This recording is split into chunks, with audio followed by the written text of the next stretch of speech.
देखिए बात को थोड़ी सी ध्यान से समझना, तो कमिट नहीं करना है, बहुत आराम से चीजों को आपको समझना है मेरे भाई। ए की आय बी की आय के 125% के बराबर है। यहां ए है, यहां बी है। इनकम की बात करते हैं मेरे प्यारे दोस्त, 125% के बराबर है। 125% का मतलब होता है 5/4। बी की आय के 125% के बराबर है, यानी बी की आय 4 है, तो ए की आय कितनी हो जाएगी? 5 हो जाएगी।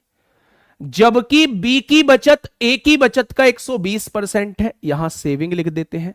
120% की फ्रैक्शन होती है 6/5।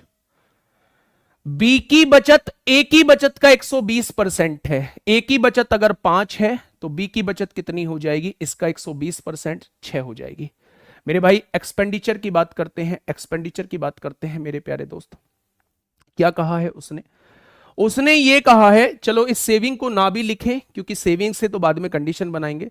उसने कहा है बी का खर्चा ए के खर्चे का 75% है। 75% का मतलब होता है 3/4। बी का खर्चा ए के खर्चे का 3/4 है, यानी ए का खर्चा अगर 4 है तो बी का खर्चा 3 हो जाएगा। हो जाएगा क्या? अब मेरे प्यारे दोस्त मुझे एक बात बताइए, अगर मैं इसकी इनकम 5x मान लूं तो इसकी इनकम 4x हो जाएगी। अगर इसकी एक्सपेंडिचर 4y मान लूं तो इसका एक्सपेंडिचर कितना हो जाएगा? 3y हो जाएगा। हो जाएगा क्या? गलत आंसर दे रहे हैं अभी आप, है ना। अगर मैं इनकम में से एक्सपेंडिचर घटा दूं, अगर मैं इनकम में से एक्सपेंडिचर घटा दूं तो क्या इसकी सेविंग आ जाएगी? तो आप कहेंगे बिल्कुल आ जाएगी। और अगर इनकम में से एक्सपेंडिचर घटा दूं तो क्या इसकी सेविंग आ जाएगी? मेरे प्यारे दोस्त इसकी सेविंग आ जाएगी 4x - 3y। और उसने कहा क्या है सेविंग को लेकर? उसने कहा है बी की बचत जो है, यानी ये वाली बचत जो है वो ए की बचत का 120% है। ए की बचत का 120% है, यानी 6/5 है। क्या यही क्वेश्चन ने कहा है मेरे भाई? अब ध्यान से सुनना, बी भी नहीं होगा, गलत जवाब है आप लोगों का, ठीक है।